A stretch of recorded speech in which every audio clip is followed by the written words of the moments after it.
Thank you very much, Chairperson, and apologies from Matty McGrath, because I don't think he's having a slight surgical procedure. He planned to be here, but I'll cover for him anyway. The plan, Minister, to move the National Maternity Hospital from Holles Street in central Dublin to the St Vincent campus has been in train since 2013, but the project has been mired with controversy for years. The Religious Sisters of Charity have even transferred the ownership of the lands at St Vincent's to an independent entity, which is to lease the new maternity hospital site to the state for 299 years. But unfortunately, critics with fanatical agendas are claiming a Catholic religious ethos would live on, possibly compromising the hospital's power to carry out different procedures for women. These claims are falseless and completely inaccurate, as the new hospital will have operational and clinical independence to deliver all services that are permitted in the state. In order to progress the delivery of National Maternity Hospital, now through the lease of the site and governance, the final sign-off at government level is required. Reports indicate that under the proposed lease agreement, the Health Service Executive will own the building on a ground lease of 299 years, and there will be a change to board composition. Furthermore, the ongoing delays and foot-dragging by the government mean that the construction costs for the new National Maternity Hospital have skyrocketed. Thus, the project will be funded with public monies, and conservative estimates put the cost at €1 billion to build and fit it out. Only an incompetent government public procurement practices would allow a project that started out with a cost of around 200 million would climb fivefold within just a few years. All in all, everyone should satisfy themselves that a number of factors are fully addressed. These include the following factual positions. Will the state own the hospital? The answer to this question is a clear yes. The hospital will be the national state-owned hospital, built and funded by the state, and the state will own it on a leasehold basis for the next 299 years.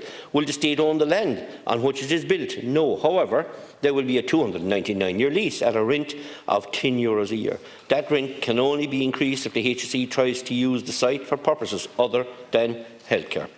Who will actually run the hospital? The hospital will be run by a charity regulated under the charity law and managed by a board of trustees. Nobody will have a controlling interest, and nobody will have a beneficial interest except that the Minister for Health will have a golden share to protect the core values of the hospital.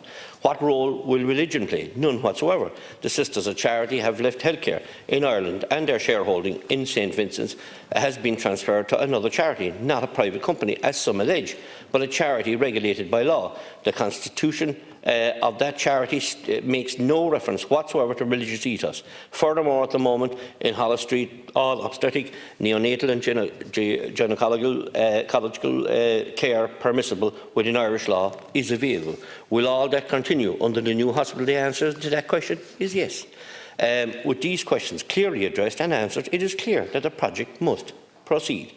From the decision in the publicised minutes, we must respect their views, those who are dissenting, but not allow this to derail the building of a new maternity hospital.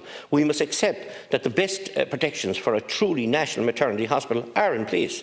Members of this House and some commentators have wrongly attacked the Religious Sisters of Charity and made all kinds of unfounded accusations against the order. However, a letter published in the Irish Examiner newspaper in November last from Sister Patricia Lenihan, the Superior General with the Religious Sisters of Charity, outlines in the clearest possible terms the role or otherwise played by the order. Another letter published in the Irish Times on the 4th of May last and written by the chair of the St Vincent's University Hospital, James Minton, addresses the outrageous misinformation and disinformation circulating about the St Vincent's Healthcare Group. The letter also addresses the Religious Sisters of Charity issue and confirms that they have left the group and have no further involvement in it. The group is an absolutely secular institution.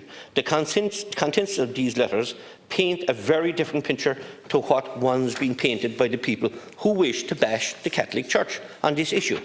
That bashing is all about political point scoring and is nothing more than trying to use the situation for political gain. In fact, it is also worth stating that the Religious Sisters of Charity have been consistently calling on the Minister for Health to speed up the transfer of St Vincent's Healthcare Group to facilitate it as soon as possible. The congregation have continuously insisted that it will have no role in the new National Maternity Hospital being constructed on the site. The congregation withdrew its sisters from the board of St Vincent Healthcare in 2017. In 2020, they gifted 29 acres of land on the site of St Vincent's Hospital to the state and 3.2 acres of land to St Michael's Hospital in Dunleary. In fact, the sisters have done everything in their power to expedite the transfer to the new independent charity, St Vincent's Hospital Holdings, so that the new hospital could progress. The delays to this project are completely due to the other parties involved, including New Minister, the Health, for failing to take all actions necessary to facilitate the completion of the transfer as soon as possible. The ownership of the St Vincent Healthcare Group, which owns the lands, will be transferred to the new independent charity St Vincent's Holdings. The Religious Sisters of Charity said they now only own one building in St Vincent's Hospital site, which is and will continue to be leased to the healthcare group to provide income for their continuing work and for the care of their elderly sisters. Unfortunately, nuns in Ireland have been so stereotyped in Irish public debate to the extent that they have been reduced to the role of villains. Perhaps then it is no coincidence that when the news first emerged that the new National Maternity Hospital is to be built on a site on the south side of Dublin owned by the St Vincent Healthcare Trust, and it to be owned by that trust, all hell broke loose simply because the Sisters of Charity own the trust. That trust has a 14-person board and 2 elderly sisters sit on it. The new maternity hospital will replace the current one on Holles Street, which is no longer considered fit for purpose, and after torturous negotiations between Holles Street and the Trust. It was agreed that the new maternity hospital would have full independence, although the Trust and therefore the sisters will own it. And what I can't understand here is we should actually be debating the Children's Hospital and when is it finished and why did it run over budget and spending so much time about something that is quite simply easily sorted, and get on with it, Minister. Okay. Go ahead with it. Debate is over. The Sisters of Charity have gifted it to the country basically, and we should make use of that. Thank you.